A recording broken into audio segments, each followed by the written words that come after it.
광복 이래 실시된 대한민국 민주선거는 우리 정치 발전을 이끈 원동력이었습니다.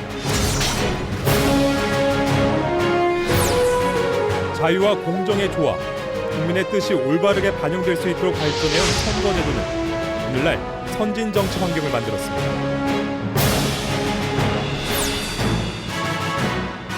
우리가 우리 손으로 이룬 대한민국, 세계의 전례 없는 짧은 역사에도 불구하고 자유민주주의 국가로 우뚝 섰습니다. 역동의 민주주의 발전사를 대한민국 선거사에서 삼았습니다.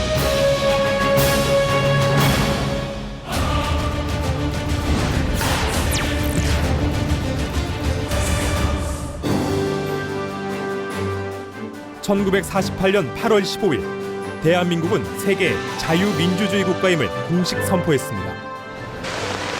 8월 15일 오늘에 거행하는 민족은 우리의 사방을 그려마는 동시에 우리들이 서로 탄생한 것을 겸하여 돌국합니다. 이날의 동양의 한국적인 대한민주정부가 수도권에서 40여 년을 두고 사람들의 군권을 희생적으로 투쟁하여 있다가 이제 나타나는 것입니다. 독립국가로서 첫 발을 내딛는 역사적 순간이었습니다. 35년 만에 되찾은 자유. 그러나 한반도의 현실은 안개 속이었습니다.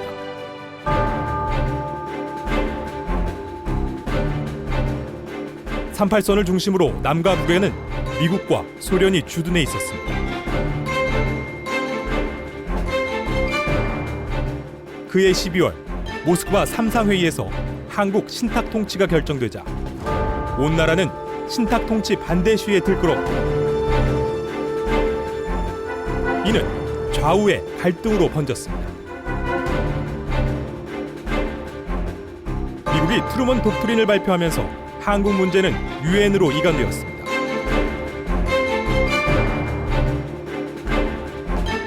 유엔 임시 한국위원단은 선거가 가능한 지역에서만 선거를 치르기로 결정했습니다. 가장 먼저 재헌국회 선거에 적용할 선거법 제정을 위해 남조선 과도입법위원이 구성됐습니다. 미 군정 법령을 기초로 한 국회의원 선거법이 제정됐습니다.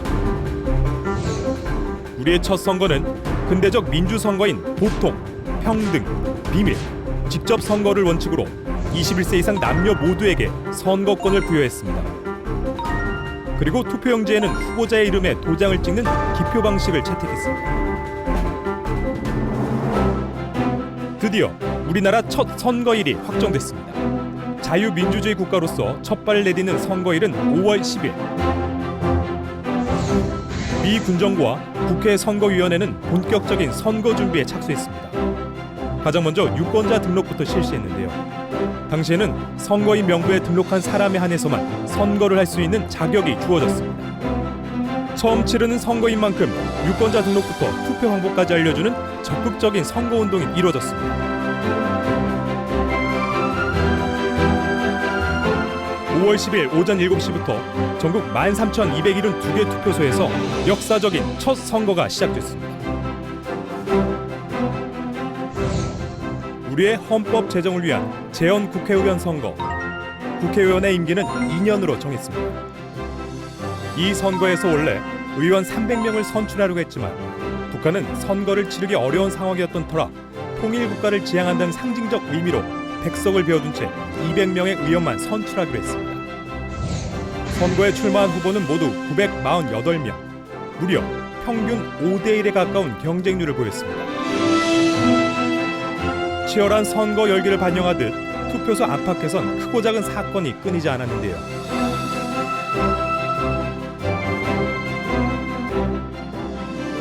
그럼에도 불구하고 내 손으로 우리의 내일을 연다는 희망은 한 표 행사로 이어졌습니다. 투표율 95.5%. 선거 결과 무소속 85석, 이승만을 지지하는 대한독립 촉성 국민회는 55석, 그리고 한국민주당은 29석을 차지했습니다. 당시에는 정당 정치가 발달하지 않았기 때문에 무소속 후보가 많이 당선됐습니다.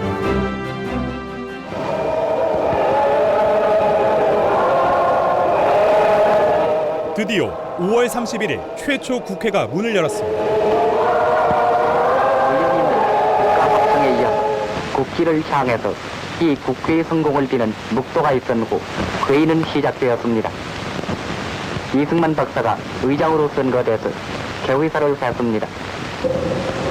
이 국회에서 건설하는 정부는 즉 100년에 서울에서 수립한 민국 임시정부의 계승입니까?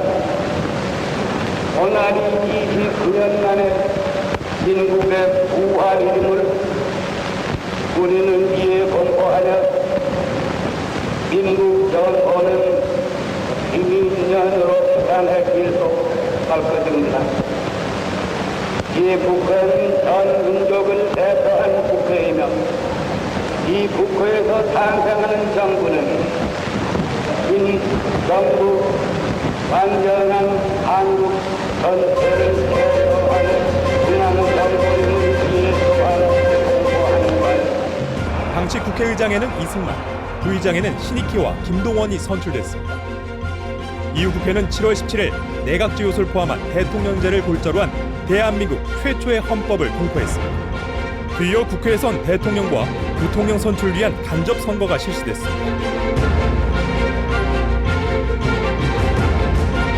선거 결과 제적의원 198명 중 180명의 지지를 얻은 이승만이 대한민국 초대 대통령으로 선출됐습니다. 그리고 부통령은 이시영이 당선됐습니다.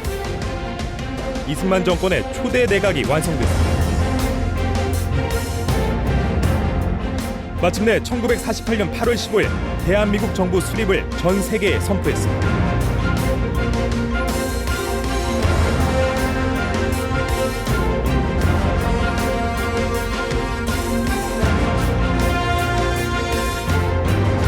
(50) 총선거에 대해 유엔은 보고서를 통해 민주주의에 대한 경험이 없음에도 질서 있고 민주선거의 이념을 실현했다고 평가했습니다.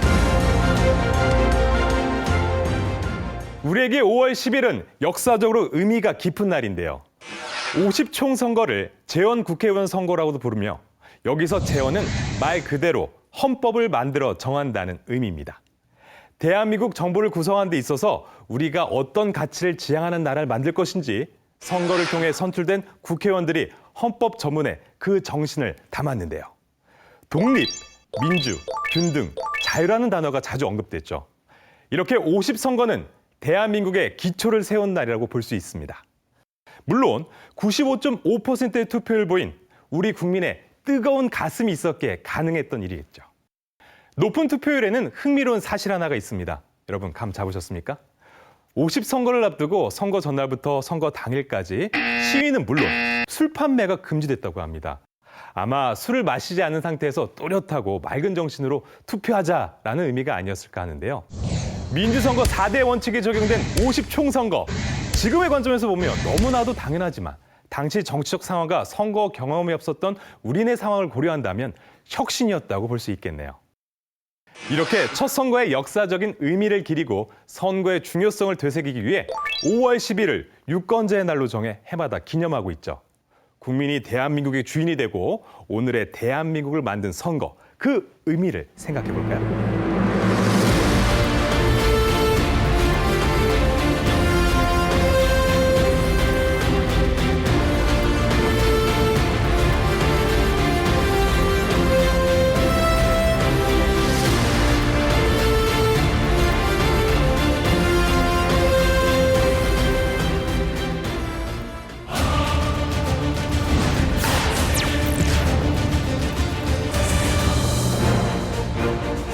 2년 임기로 선출된 재헌 국회의원의 임기가 만료됨에 따라 제2대 국회의원 선거가 결정됐습니다.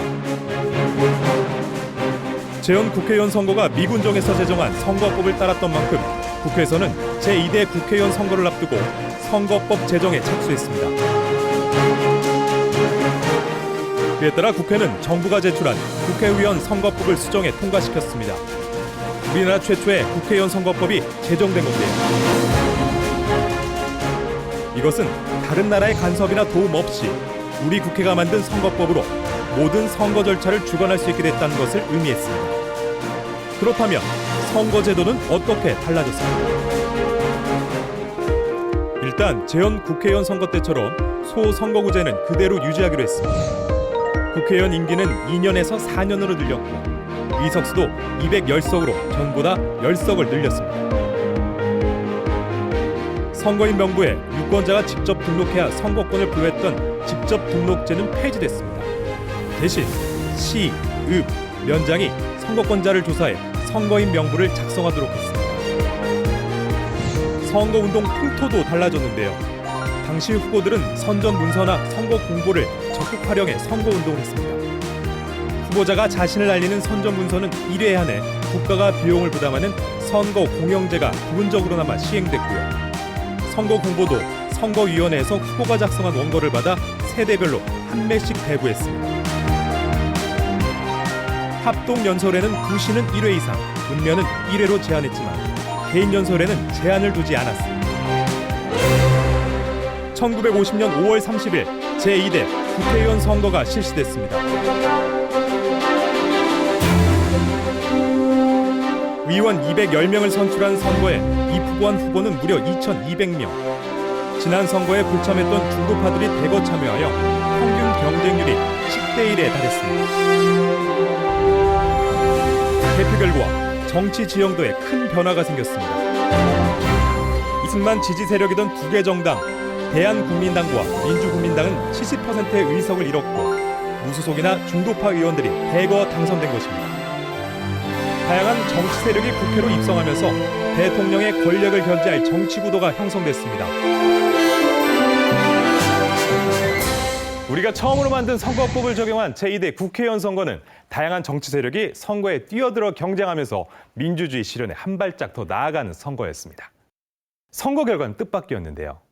재선에 성공한 의원은 31명에 불과했고 당시 이승만 정권의 지지 세력이었던 정당들이 열세하면서 무소속이나 중도파 의원들이 대거 국회로 입성했습니다.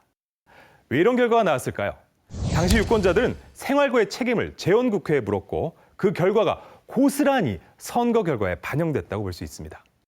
그렇다면 당시 유권자들은 어떤 기준으로 후보를 선택했을까요? 당시 기록을 살펴보면 정당들이 이렇다 할 공약을 내세우지 않아 유권자들은 정당이 아닌 후보자 개인의 인품을 선택의 기준으로 삼았다고 합니다. 정당 정치가 자리 잡지 못했기 때문에 후보자들은 정당 표시를 하는 것이 불리하다고 판단했고 재헌국회 때 미숙한 정당 정치를 경험한 유권자들은 선거라는 합법적인 방법으로 자유의사를 표현하고 행정부를 개선하고자 하는 굳은 결의를 보여준 거라고 할 수 있죠.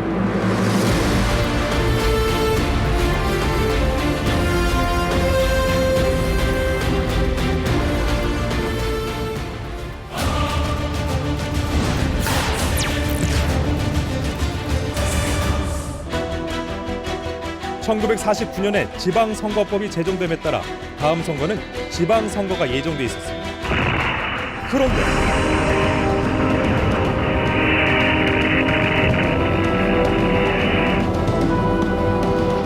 (1950년 6월 25일) 일요일 새벽 북한군이 38선을 넘어 남침을 강행했습니다. 6.25 전쟁이 발발하면서 예정돼 있던 지방선거는 지연됐습니다.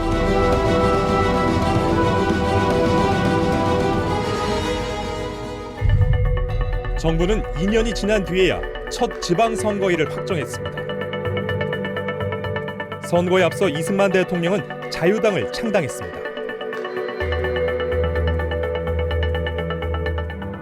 당시 완전히 수복되지 않은 한강 이북 지역과 치안이 불안한 지역은 선거에서 제외되었고 첫 지방선거는 시읍면 의회 의원 선거부터 실시하기로 했습니다. 선거운동부터 투개표 등 선거에 관한 모든 절차는 1949년 7월에 제정 공포된 지방자치법이 적용됐습니다. 처음 실시한 지방선거 선거제도. 시읍면의회 의원 선거일 경우 선거권은 6개월 이상 동일 자치단체 구역 내에서 거주한 21세 이상인 주민에게 주어졌고 25세 이상의 주민이라면 선거에 출마할 수 있는 자격이 주어졌는데 후보자로 등록하려면 먼저 유권자 10명 이상에게 추천을 받아야 했습니다. 서울특별시와 도의회 의원 선거에 출마하는 후보자의 경우 출마하려는 선거구에서 50명 이상의 유권자에게 추천을 받아야 했습니다.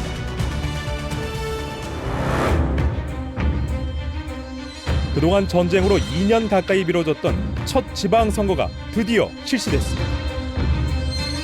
선거 결과 집권당인 자유당 후보들이 대거 당선됐습니다.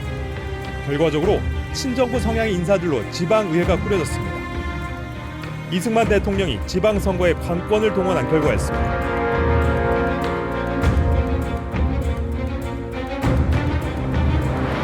당시 유엔 보고서에도 선거에 출마한 후보들이 차별 대우나 압력을 받아 여러 가지 이의 신청이 있었고 이런 이유로 사퇴를 하는 후보까지 있었다고 기록돼 있습니다.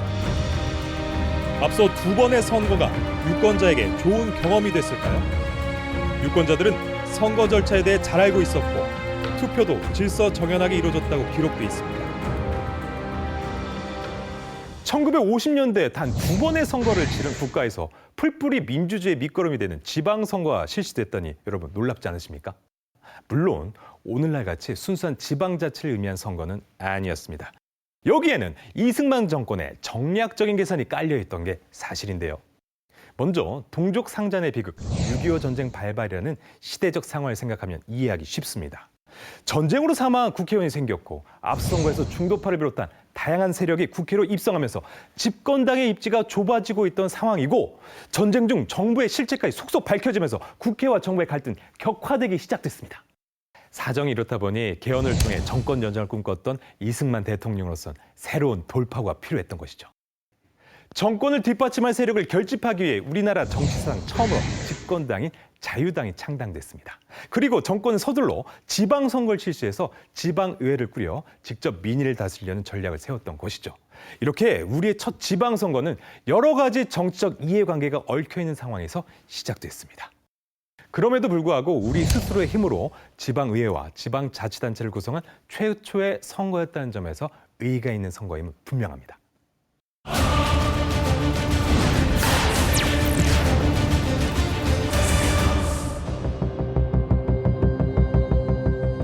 제2대 국회의원 선거를 통해 중도파를 비롯해 다양한 정치 세력들이 국회로 입성하면서 이승만 정권에 제동을 걸기 시작했습니다.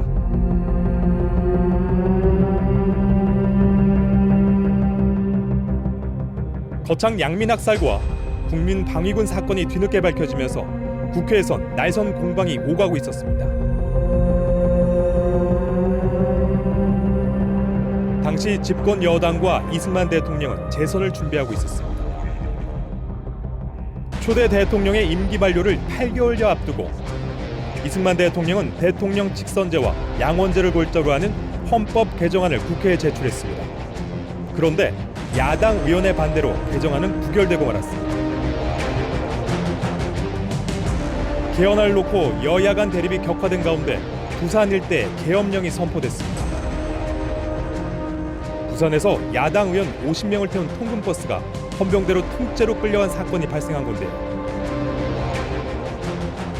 이는 이른바 부산 정치파동 사건으로 개헌에 반대하던 의원들의 정치적 활동이 강제로 저지됐습니다. 이런 상황에서 1952년 7월 4일 국회에서 발췌 개헌안이 표결에 붙여졌습니다.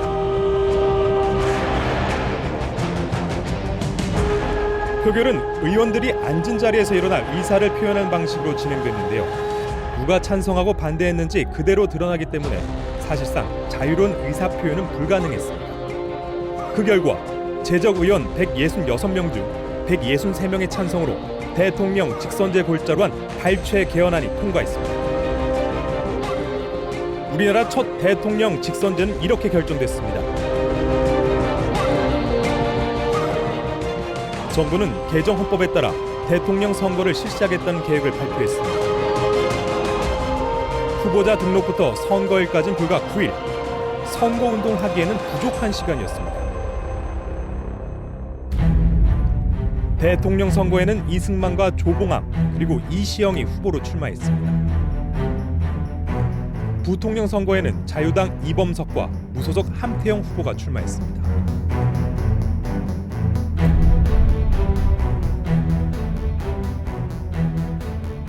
대통령 선거 사상 첫 국민 선택의 날.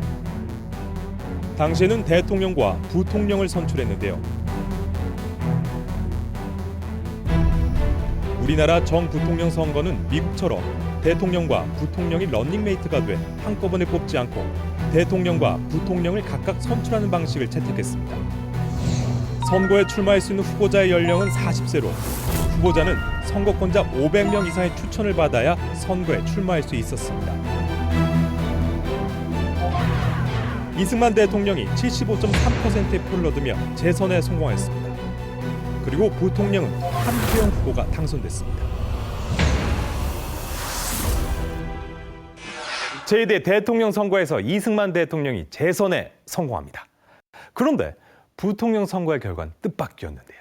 초대 국무총리와 국무부 장관을 겸직하고 자유당 창당에 참여했던 이범석 후보는 부산 정치파동을 주도하면서 당내 입지를 견고히 했을 뿐만 아니라 전국적 청년단체인 조선민족청년단, 이른바 족청기를 거늘 정도로 막강한 조직력을 지닌 인물이었습니다. 화려한 경력과 조직력을 갖춘 이범석 후보에 비해 한태영 후보는 당시 감사원 원장을 역임했을 뿐 이렇다 할 조직력을 갖추진 못했습니다. 게다가 당시 국민들은 한태영의 함자도 몰랐을 정도로 대중적 인지도는 낮았고요. 이렇게 여러 가지 따졌을 때 이범석 후보의 당선이 유력했습니다. 그런데 어떻게 한태영 후보가 당선되는 반전이 일어났을까요? 바로 이승만 대통령은 부통령으로 이범석이 아닌 한태영 후보를 은밀하게 지지하고 있었는데요. 한태영 후보의 당선을 위해 뒤에서 경찰 등을 적극적으로 선거에 개입시키는 관권 선거를 동원시켰습니다. 당시 유엔 보고서에서도 국무총리와 신임 내무부 장관이 경찰 등을 동원해 한태영 후보의 선거운동을 도와 자유당 내에 비판이 열었다는 기록이 돼 있기도 합니다.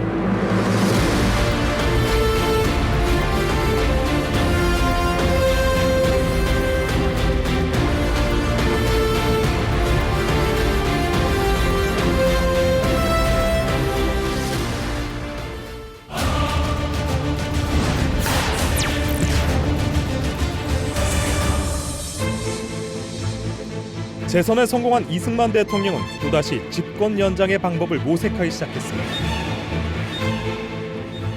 당시 헌법으로는 대통령은 한 번의 연임만 가능했기 때문이었는데요. 따라서 집권 여당으로선 다가올 국회의원 선거에서 개헌을 위해 최대한 많은 의석을 확보해야 했습니다.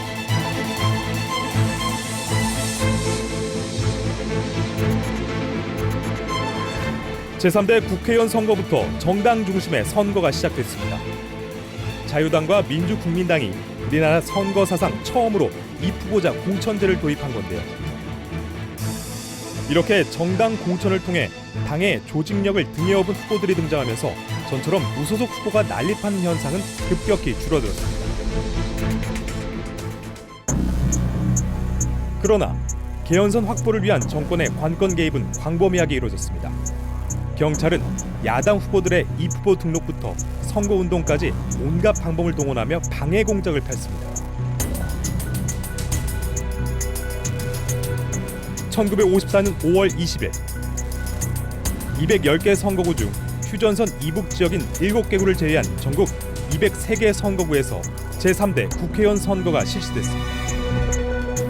제3대 국회의원 선거에서는 선거법 개정 없이 재헌국회에서 제정한 선거법을 그대로 적용했습니다. 개헌 헌법은 양원제를 채택했지만 이 선거에서는 미니언만 선출하기로 했습니다.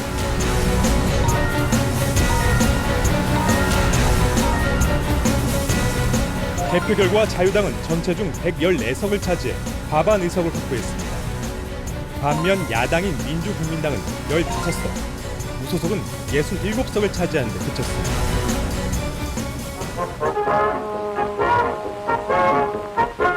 (1월 9일) 앞으로 4년 동안 국사를 논하고 국정에 기여할 제3대 민의원이 드디어 전 국민의 기대한 관심과 내외의 이목이 집중된 가운데 새로 담당된 의사당에서 또 역사적인 막을 올렸습니다.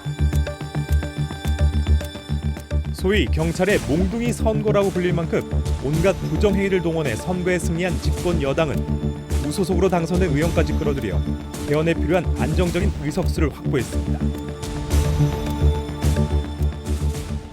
정부는 정당 공천제 도입 취지에 대해 입후보자 난립을 방지하고 정당 정치를 확립하기 위해서라며 국민에게 설명했지만 여전히 선거에는 무소속으로 출마한 후보가 전체 중 66%에 달할 정도로 많았습니다.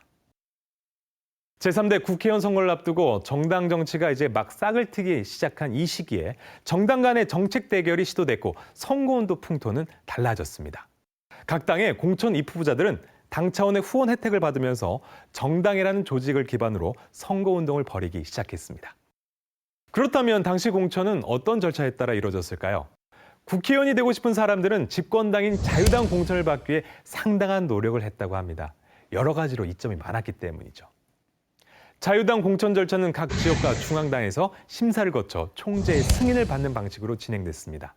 가장 먼저 지역구 대의원들이 공천 신청자들을 대상으로 비밀 투표로 40점을 주고 그 다음에 도당 간부가 20점, 마지막에 중앙당 심사위원이 40점을 주도록 했습니다.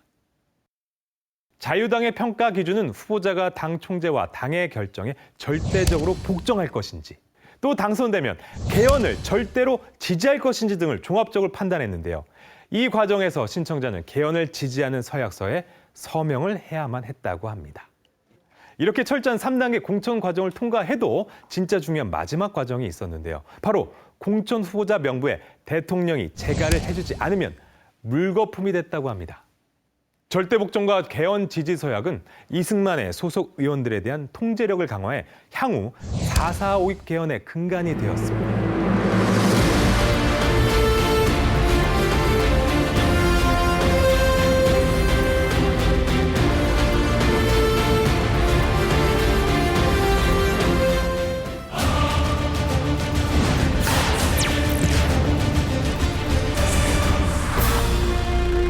국회에는 두 번째 개헌안이 상정됐습니다.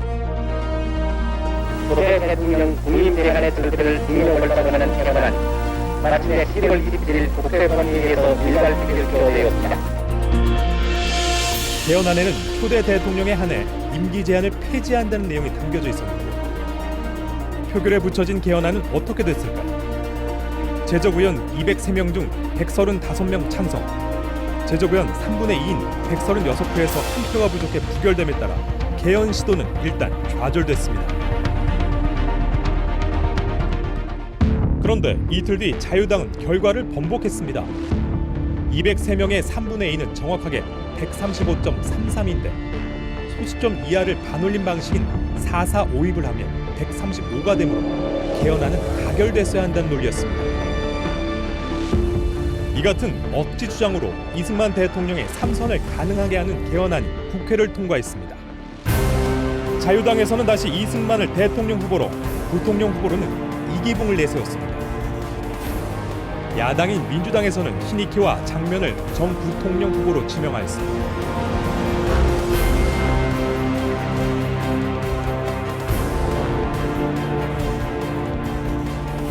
헌정 유린에서 비롯한 정권을 향한 국민적 불신은 야당 후보를 지지하는 세력을 결집시켰습니다.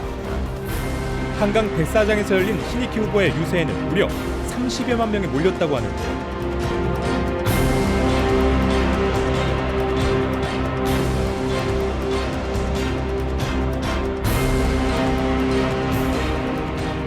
한편 자유당은 정권 안정론을 내세우며 반공통일과 자립경제 등을 공약했습니다. 정당 간 경쟁도 치열해지면서 결과를 예측하기 힘든 선거 양상이 펼쳐졌습니다. 민주당은 못 살겠다, 갈아보자라는 구호로 유권자들에게 지지를 호소했고 여기에 자유당은 가로봤자 더 못 산다라는 구호로 맞섰습니다.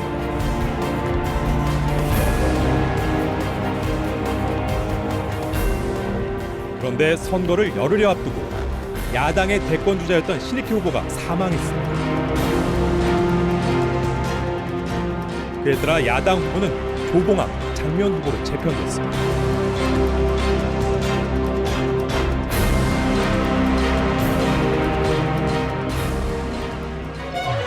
선거 결과 이승만은 3선에 성공했습니다.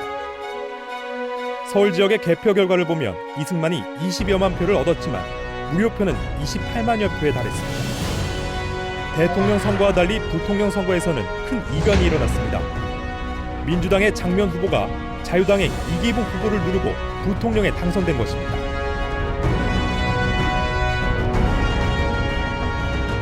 자유당 정권에 대한 민심이 돌아서고 있음을 시사하는 결과였습니다.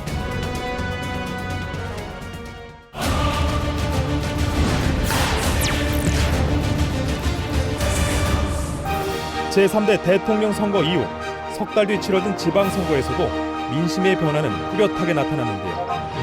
서울시의회 전체 47개 의석 중 자유당은 1석, 민주당은 40석을 차지했고 경기도 의회의 경우 자유당은 전체 45석 중 14석, 민주당은 22석을 확보했습니다.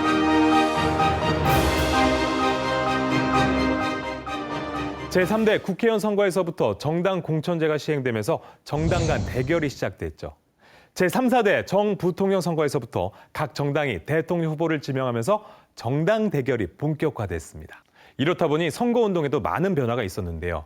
못 살겠다, 갈아보자, 갈지 못하면 살 수 없다, 이것저것 다 봤다, 혁신받기 살 길이다. 야당의 선거구호는 당시 장기 집권에 점차 불만이 쌓여가고 있던 유권자들의 마음을 시원하게 대변한 사이다 문구였습니다. 야당의 선거구를 받아친 여당의 선거구호도 화끈했습니다.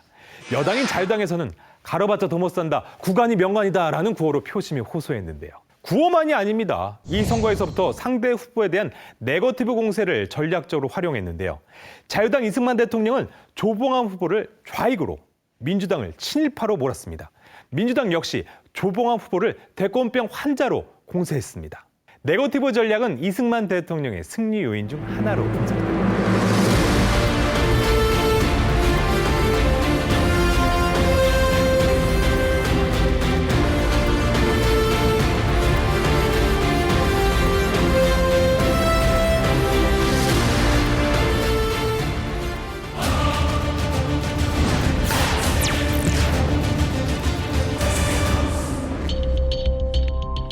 제4대 국회의원 선거를 앞두고 정치 지형을 흔드는 사건이 터졌습니다. 대통령 선거에 출마해 200만 표를 얻었던 조봉암과 진보당 주요 간부들이 경찰에 구속된 것인데요.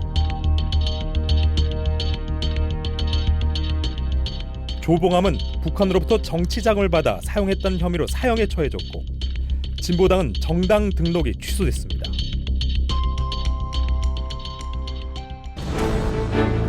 진보당의 해산으로 1958년 국회의원 선거는 자유당과 민주당, 두 보수정당 간의 대결로 굳혀졌습니다. 개정 헌법에 따라 국회는 민의원과 참의원 양원으로 구성하게 되어 참의원 선거법이 새롭게 정비됐습니다. 자유당과 민주당이 최초로 협상을 통해 선거법을 제정하였기에 이 법을 협상선거법이라고 불렀습니다. 제4대 국회의원 선거는 민의원 의원 선거법에 따라 실시한 첫 선거였습니다. 이 선거에서는 무엇보다 선거의 공정성을 기하기 위한 제도가 강화됐는데요. 이 후보의 난립을 방지하기 위해 기탁금제를 실시하고 선거운동을 제한하여 특히 사전운동과 호별 방문을 금지하고 선거 공영제를 실시하며 선거 비용을 제한하고 선거사범에 의한 벌칙을 강화했습니다. 자유당은 전체 233석 중 126석, 민주당은 79석을 얻었습니다. 이로써 보수 양당 체제가 확립됐습니다. 제4대 국회의원 선거에서부터 기탁금 제도가 도입됐는데요. 선거가 끝나자 신문에 올라온 기사 하나가 굉장히 화제가 됐습니다. 3명은 바닥에 앉아서 돈을 세고 있고 1명은 어깨가 처진 채로 가벼운 보따리 하나를 손에 들고 걸어가고 있는데요. 아마도 선거에서 낙선한 것 같죠. 당시 후보자들은 50만 환을 국가에 맡겨놓고 선거에 출마했습니다. 이렇게 큰 돈을 선거에 당선된 후보는 돌려받을 수 있지만 일정한 득표를 얻지 못한 낙선자는 국가에 귀속돼 돌려받을 수 없게 됐는데요. 당시 국고로 귀속된 기탁금이 엄청났나 봅니다. 한 풍자성 기사에 따르면 서울 지역에 출마했다가 낙선한 346명의 기탁금 1억 7,300만 환이었다고 합니다.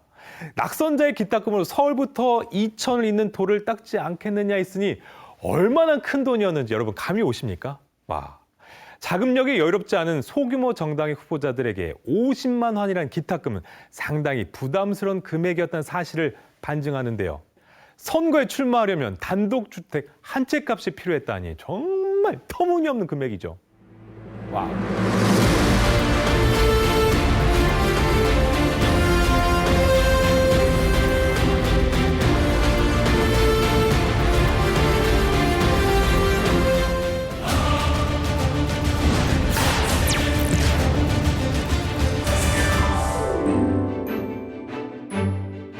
이승만 정권 12년째 또다시 국민의 선택일이 다가왔습니다. 당시 이승만 대통령은 85살로 고령이었습니다.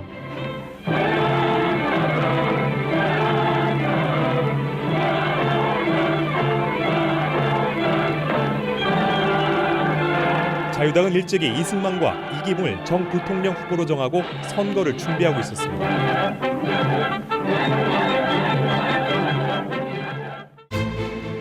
야당은 조병옥, 장면을 후보로 확정했습니다.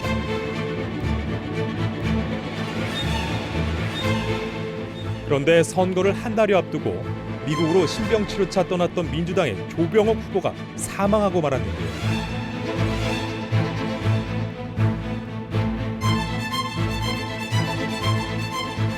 유일한 대통령 선거 후보자가 된 이승만은 당선이 확실시되는 가운데 이 선거의 최대 관심사는 당연히 부통령이었습니다. 자유당은 이기붕을 부통령을 만들기 위한 온갖 부정이 동원됐습니다. 민주당은 자유당의 부정선거 계획과 내무부의 부정투표 지령을 폭로했는데요. 투표 개시 전 조작된 사할 사전투표부터 3사람 혹은 9사람이 짝을 지어 서로를 감시하도록 한 집단투표, 투표함 바꿔치기까지 극단적인 불법 행위가 자행됐습니다. 이 같은 부정선거는 언론의 폭로에도 불구하고 선거 당일에도 전국 각지에서 계속됐습니다.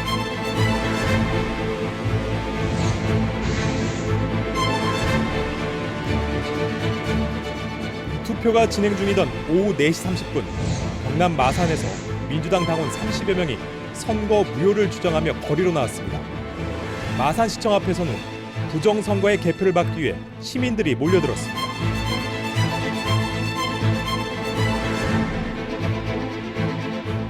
그럼에도 개표는 진행됐고 이승만과 이기붕 믿기 힘든 놀라운 득표율로 정 부통령에 당선됐습니다. 국민도의 양양으로 민심 수습에 힘쓰고 선거 공약을 실현하는 등 이 대통령 가까이 뜻을 받들어 서정 쇄신에 모든 힘을 바치겠다는 요지로 당선 소감을 피력했습니다.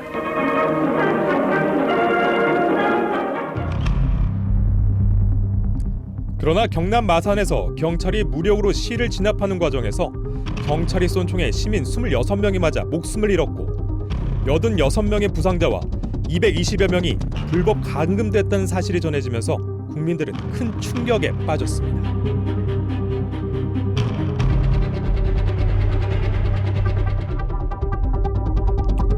그로부터 한 달이 채 지나지 않아 국민의 분노가 극에 달하는 사건이 발생했습니다. 시위에 참여했다가 행방불명됐던 고등학생 김주열이 실종 27일 만에 최루탄이 눈에 박힌 채 마산 앞바다에서 발견된 것이었습니다. 여기에 서울에서 시위를 하던 고려대 학생들이 폭력배에게 습격을 당한 사건까지 일어났습니다.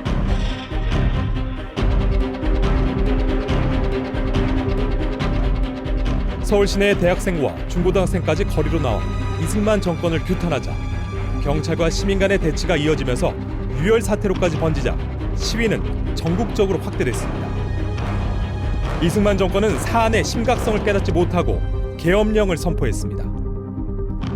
민간인 피해는 시간이 갈수록 늘어나고 있었습니다. 4월 26일 이승만 대통령은 국민이 원한다면 대통령직을 사임하겠다는 특별담화를 발표했습니다. 원하는 대통령직을 사임할 것이며 둘째는 선거를 다시 하도록 지시하였고 셋째는 이기붕 의장이 공직에서 완전히 물러가겠다고 결정한 것이다.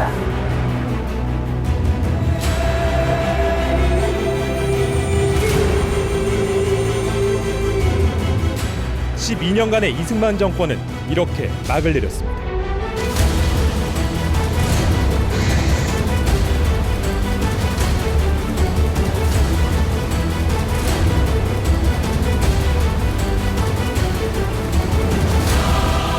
(1960년) 봄 대한민국은 불완전한 민주주의의 한 시대를 보내고 새로운 시대를 맞을 준비를 하고 있었습니다.